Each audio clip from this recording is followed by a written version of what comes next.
I have a bachelor's and master's degree in actuarial science from a top university, so why did I give up a golden rice bowl to become a real estate buyer's agent? Actually, for the first 2 years after graduation, I did work in actuarial science. Why didn't I continue? Actually, there are many reasons. First of all, to put it bluntly, if there were two parallel universes, and in the other universe I had kept working in actuarial science until now, in my 30s, then the ceiling of that version of me's income would likely be the floor of my current income. Of course, money is one aspect, but a more important point is that during the 2 years I worked as an actuary, I realized one thing. Working for someone else and starting a business are two completely different games, and the skills they require are also completely different. Working for someone else is top-down. Why do we choose a major in university? Essentially, you've learned a trade. After graduation, this diploma proves you have that skill, and then you take that skill to become a cog in the machine of a company. I'll add a disclaimer here. There's nothing wrong with this in itself. It's just that it trains you to do one thing well, to make that one thing refined and specialized, and to do it extremely well. It's like having a hammer in your hand, and then you go out into the market to find a nail to hit, and then you found a job. But entrepreneurship is bottom up. Entrepreneurship trains you on how to find something worth doing and how to identify a need.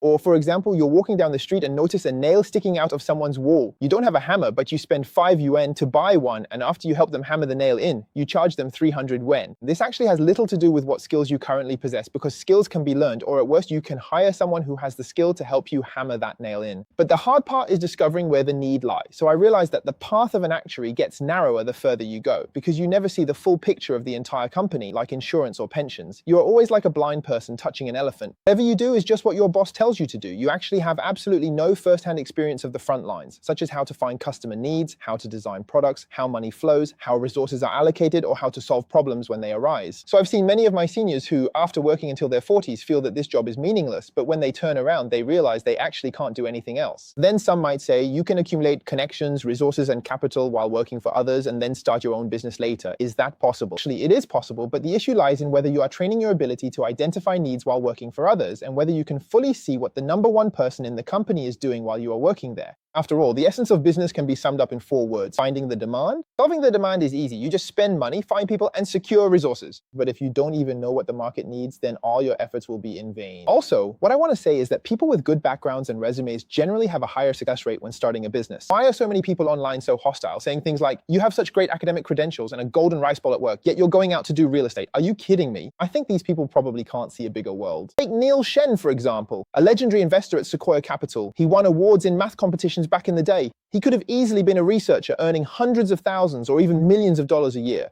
but he still gave up that high-paying job to become an investor, helping or participating in the growth of early-stage startup teams in China. Everyone has different pursuits. To put it bluntly, anyone who dares to abandon a golden rice bowl, switch tracks, and start from scratch is inherently capable, so there is no right or wrong in career path choices. I choose the rugged path, a more adventurous way of living.